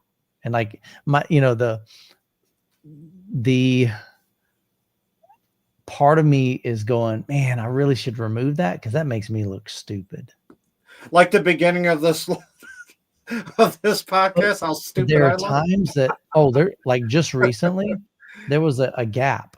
There was I don't know, like a 12-second blank space in my video, and somebody mentioned, they're like, hey Michael, you know, you left a gap in your video. I'm like, what happened was I went back through, I was editing and I found this section. It was like 12 seconds and I deleted it. It just didn't, you know, whatever reason, I didn't like it or didn't think it fit in the video, didn't add to the story. So I deleted it, but I forgot to bring the end over to the, you know, to that space. So there was like a 12-second gap, things like that. There are times that I goof up and I can either take that out or I can, you know, just leave it and go, you know what, that's human, you know? And we can all, and yeah, a lot of my stuff is unedited, or if it is, it's just edited enough because I got to take out like a curse word or something because you know, because I try to keep it as PG friendly as possible and the videos that I'm making. What's funny is we sit here talking and so many people are commenting here. So, Bob, my house isn't up for sale. I mean, Youthman's been dealing with his, but no, mine was on the market and I took it off, but Scott, he's not moving. No, we'll eventually move, but we won't. I mean, the girls are in a good school system. Kat loves the neighborhood. We're not. The only time we would move is to downsize once everybody's out of the house, pretty much. So this is actually a good question. Youthman, do either of you guys use the bass boost on your sub? So let's just assume they're talking about LF adjust. Yeah. What I've recommended to some people is if you calibrate with the LF adjust at 0, you let your calibration do it, and then you can give it a few clicks to give you a house curve if you're not familiar with mini DSPs. And it's an easy way to add a house curve. I don't think I used on either one of mine because like I don't use it, but you don't want to go through learning a DSP or anything, it's a good way to give yourself a house curve. Yeah, it just boosts those really low frequencies. Yeah.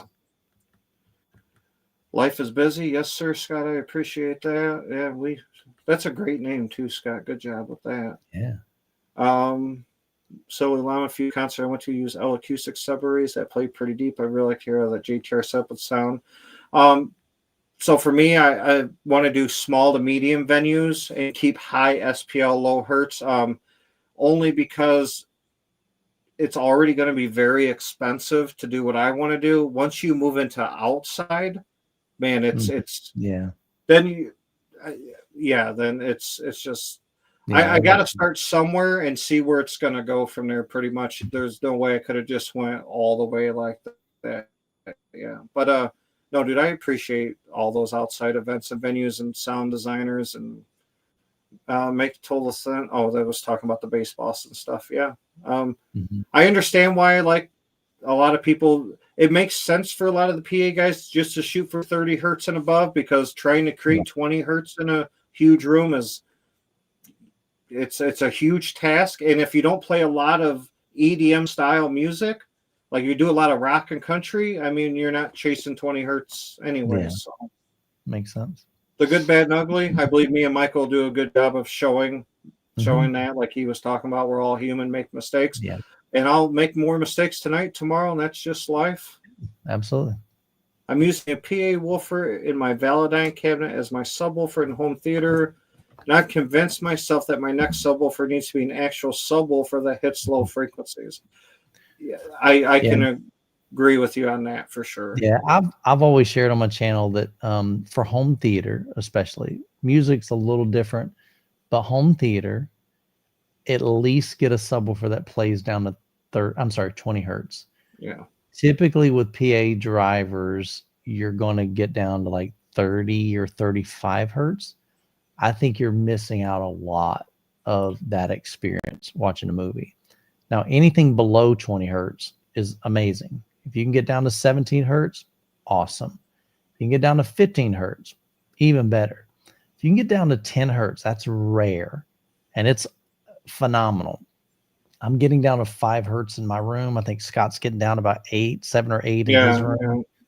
You know, when you're getting down to those single digits, it's just wild. It's really, really stinking wild, and it's a lot of fun, but not everybody needs to get there because it is a lot more expensive to hit single digits than it is to hit 20 hertz.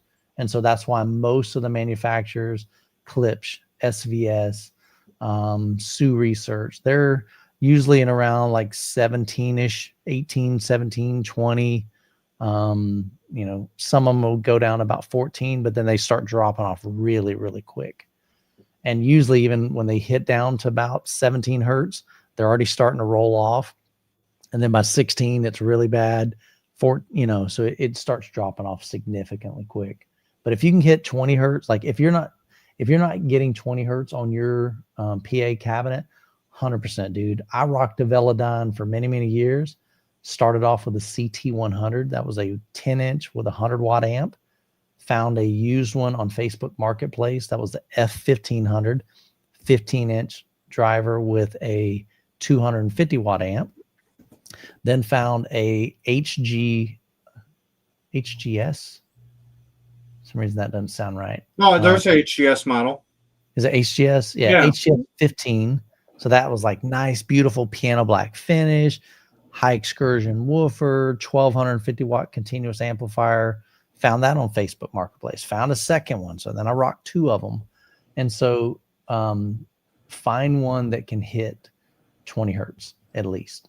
If you can do that, dude, I'm telling you, you're going to absolutely love it. But some of those older, old school subwoofers like Valadyne, you can get those super, super cheap on. The challenge with the older subwoofers, like if they're 10 years old and older, is eventually that amp's going to die. I mean, that's just a given. My Valadynes, they started, messing up on me. I had one of my 4 Klipsch subwoofers. They were 10 years old when I bought them, but I only paid like $250 for each of them.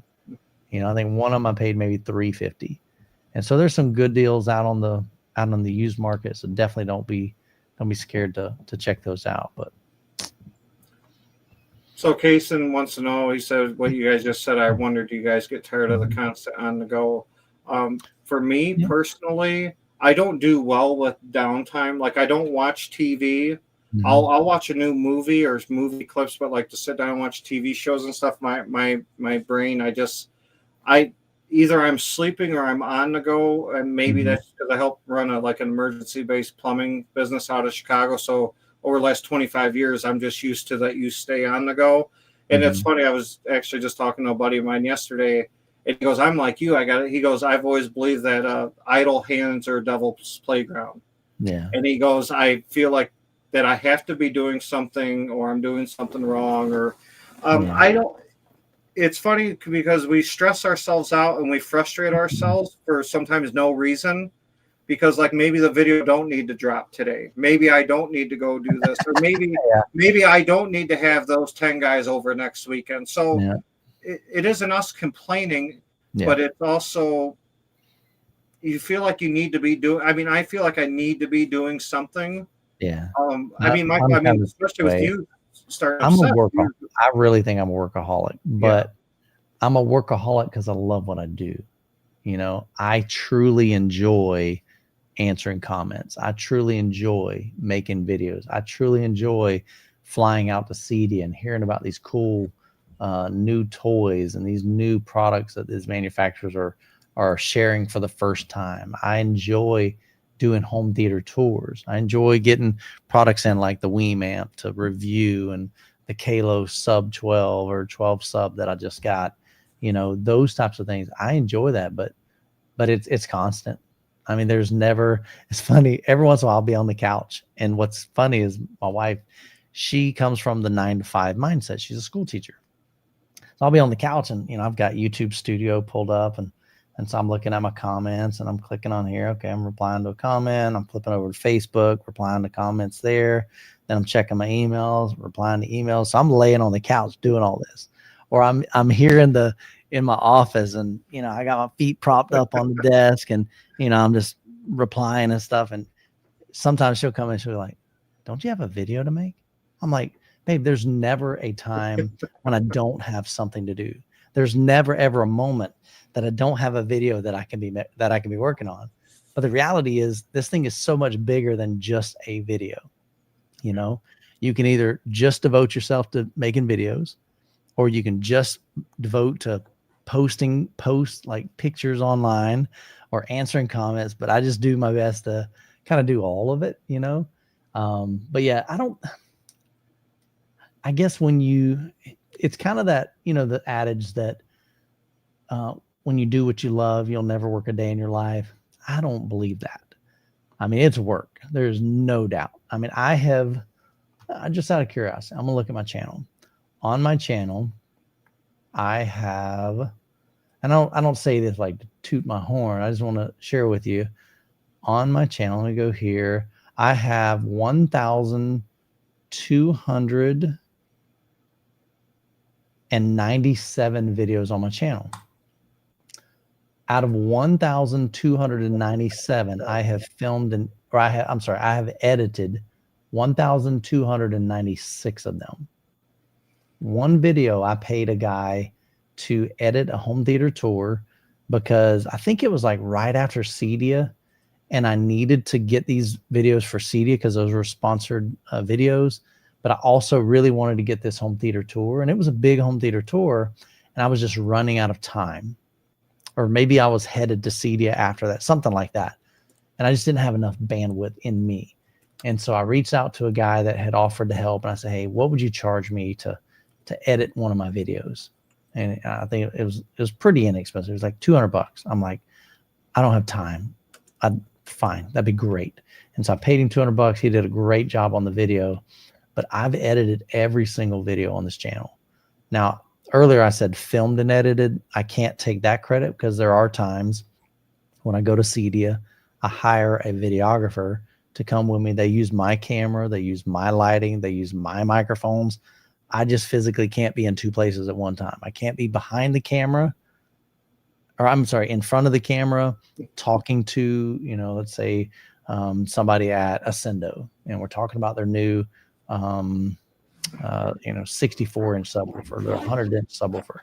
I can't do that and lock down my camera on a tripod. This thing's like $5,000 or $6,000, probably about $5,000. And I'm not putting this joker on a tripod in the middle of Cedia with like 20,000 people walking. I've had people walk in between my camera guy and us this year. Like, he's filming, we're over here, and I see this guy walk right in front of the camera. I'm like, dude, like, don't you see we're doing an interview here? And so it's one of those things where I've filmed almost all of them, but there are times that I do film, you know, have somebody that films, but I've edited all but one. But the thing is, I love what I do. Now, eventually I'd love to hire a video or an editor. And like, man, then I could just make more content. Like, I could just focus on, because I get overwhelmed. I got this to review. I've got the Valerian Max down here. It's been sitting here for 2 weeks. I run out of time. I've got the Kalo sub. I've got the, I just boxed up the Sue research, Chimera, that subwoofer, I've been needing to finish that video. So I finally got that video done. I'm boxing it back up, shipping that back off to Dr. Sue. So it's a constant, but you got to be willing to put in the work if you're going to build a business, if you're going to build a brand, if you're going to serve people, and if you're going to do it well. And so I just want to get to the end of my life and go, man, I gave it my all. I didn't half butt it. I went all in. So, and I know Scott's the same way. The dude works continually. Like when he says he continually works, he does. He's always getting stuff. And that's pulled from not only YouTube and Facebook and all that, where the base brings us together, but it's also his full-time job. He's got 2 things he's juggling, and he's got young kids. And it's like, man, it's a lot. And he's got it's just one of those things where you just keep going and going and going. Yeah, and by no means are we complaining. We're very blessed and very happy to be in that position. Dude, I think it's awesome I get to do this. Yeah. So I promise everybody, how do we go through an hour and like 45 minutes already, man? That is. I think there was. Let me see. What else? I wanted you to answer this one, Michael, because I'm sure this is going to be a popular question, especially for your channel. For video direct art now that it's available on Denon and Marantz. Yes, I'd like to do that, but I'll be honest, it's not on my priority. I've got to get through. I've got reviews that like this thing, the Weem. I think they sent it to me a month ago. I got to get this thing unboxed, get it set up, share my honest thoughts on it, use. So yes, I like to do that. It's on the list. Was there something? There's some of these guys were swinging by so fast I couldn't get. Yeah, I'm just looking. Michael, really appreciate you making your faith a noticeable part of your videos. Yeah, man, that's just who I am. This isn't something that I do on Sunday morning. It's like my faith is who I am. My love for Jesus. Oh yeah. I brought that up earlier, but we were talking about something else. Wake up tired thinking about finishing. Yeah. Looking at putting cables. Yeah. Yeah. I saw that. Siphonics, you mentioned your cables. I saw that on your channel. That's awesome, dude. I was on his live before I came on here with you. I was hanging out with him while he was Siphonics got a bunch of new toys over at his place, and he was out with me and Don last night. We were talking about a bunch of that. It's a cool perk, man. I mean, we get people send you stuff and you get to play with it for a while, send it back to them. Sometimes they let you keep it because it costs them more money to send it back to them than it does for you to keep it. But we get access to some really cool gear and some cool opportunities. Just recently I had a company say, hey, can you fly out to, we want to send you out to Wyoming. I've never been to Wyoming. Went to Jackson Hole. Apparently billionaires live there in Jackson Hole. My hotel was $650 a night. Wow. We spent 2 nights in a hotel, but we flew out. We flew out Monday morning, spent the night in a hotel, filmed all day Tuesday, spent the night in a hotel, and then flew back home on Wednesday. But they paid me to go out and, interview them, talk about their product. And, that was a sponsored video. I did a vlog, a second video for them. I did some social posts for them, just talking about it. And so we get some cool opportunities, man. And so I get people that want to send me stuff and I just politely decline. Yeah. Just because I'm not a review chain. Like, Michael's whole career is based around doing this. Yeah. So if people ask me all the time, are you going to review this or that? I talk about the stuff that I own or that I bought or stuff I have gone to check out before and be like, oh, I picked this subwoofer, this speaker, this preamp for whatever reason. But then once again, different channels bringing you different content or different viewpoints. So, but if you're subscribing to me, to Michael, to his newest channel with the Obsessed Home Theater, you're going to see stuff that's kind of the same, but maybe presented in a different way that you can understand better. Or if you reach out to either of us, we'll answer questions if we have the knowledge of whatever you're asking. Or if you ask it in one of our Facebook groups, somebody is going to have the knowledge to answer that question. So Michael has a Facebook group, Obsessed Home Theater, Youthman. I have Base Brings Us Together. If you guys aren't part of that, they're great resources for not only making friends, but finding answers. Yeah. And the thing is, and that was the whole reason why I started that group, is because I got to the point to where I couldn't answer everybody's questions. And so it's like, look, here's a great community of people. So instead of one person trying to help you, now you've got thousands of people that potentially could help answer your question and guide you in the right direction or share their experience. And so, yeah.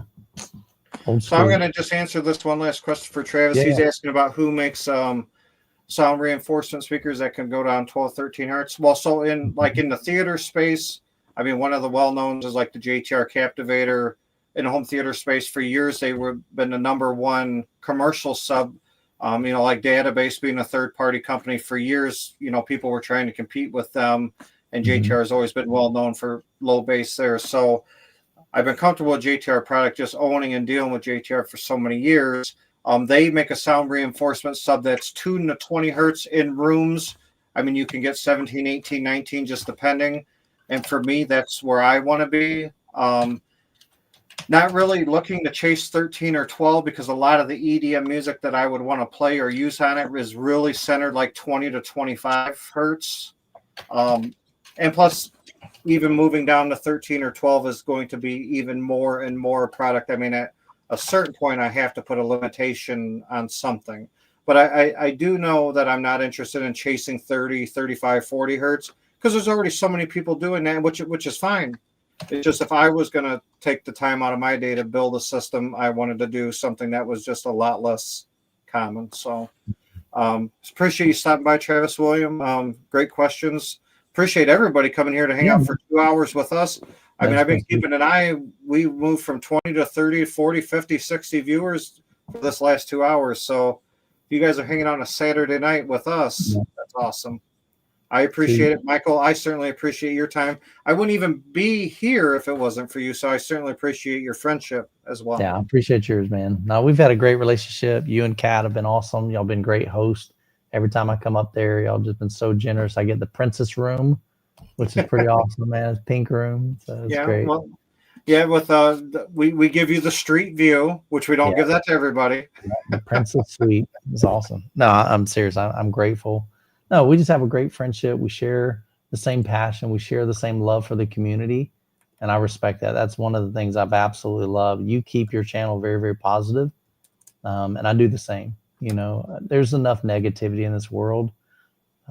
People, beating down each other. And, even in my Facebook group, man, I very rarely ever ban somebody, ever. Yeah. I mean, you got to do something really stupid to get banned in my group.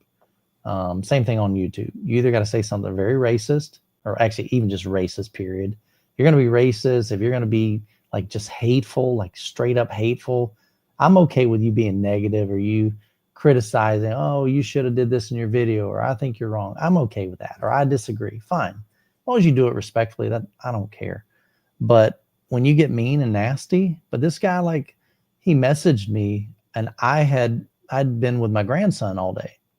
And so I come home and I check my phone and the first message I see on Facebook is, hey, why do you keep deleting my comments? You must be hiding or you can't, something like you can't handle the truth or something like that. I'm like, dude, what are you smoking? I've been with my grandson all day.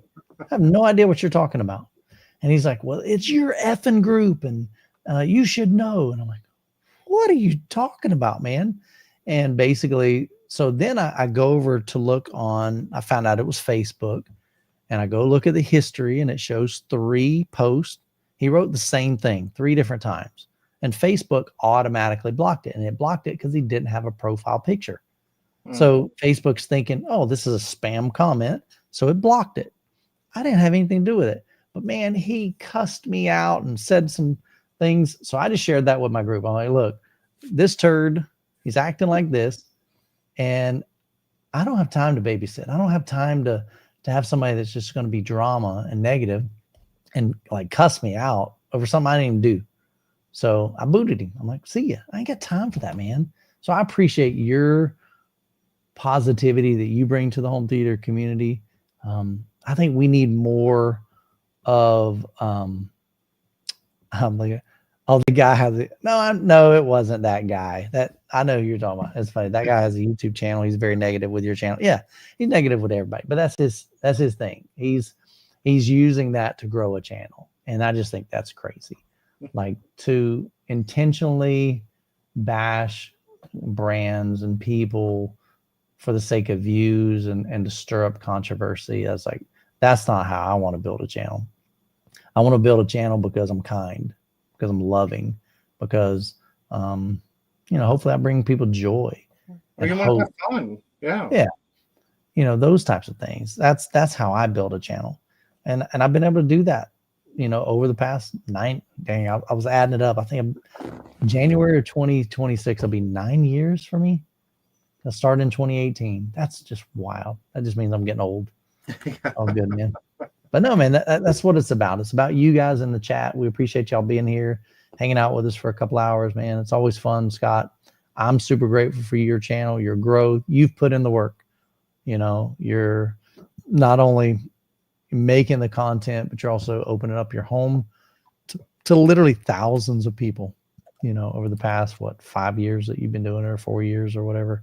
Well, I only documented now for since I met you. I mean, I wasn't even doing nothing on my own, but you've been doing it. You've been putting in the work, and then now you're putting in the work, doing the live streams and your merch and your Facebook group. I mean, that's a lot of work. There's no doubt. I know the grind. I really, really do. Yeah, there's no doubt. So, but it's awesome to share it with 50, 60 people for 2 hours too, and hear what they have to say or what's going on with them or them. It's the friendly, positive interaction it does make it worth it for sure. Yeah, 100%. Because if this all went to crap and everybody's just on here dogging me, I've been like, well, you guys have a good night. I'm going to go do something fun. Peace out, man. Yeah. I got better things to do in my life. Yeah. All right, everybody, we're going to let you go. If you haven't subscribed to either one of us, I think it'd be worth your time. Check out Michael's new channel too, if you are more interested in just what that company is specifically doing and about specific products they're carrying. They just launched that channel. I'll drop it in the chat because I think it's still hard to find. It's basically youtube.com. And you just do /obsessed home theater. I think it is. Let me make sure this is going to work. No, you got to put the @ sign. Yeah. So it's like /@ obsessed. I'll drop it in the chat. And Scott, you may have to drop it in the chat because I don't have the ability to share it on mine and yours. So let me do. I'll set it in the private chat, and then you can copy it if you want to. Okay. All right. Cool. There it is. All right, everybody. Well, peace out. We're out. Enjoy the rest of your weekend, and one of us will be dropping a video or live or doing something, and or check us out in the Facebook group. One of us is always posting. There's always something going on somewhere. So. For sure, man. Right. Have a great week. Appreciate y'all. Love y'all.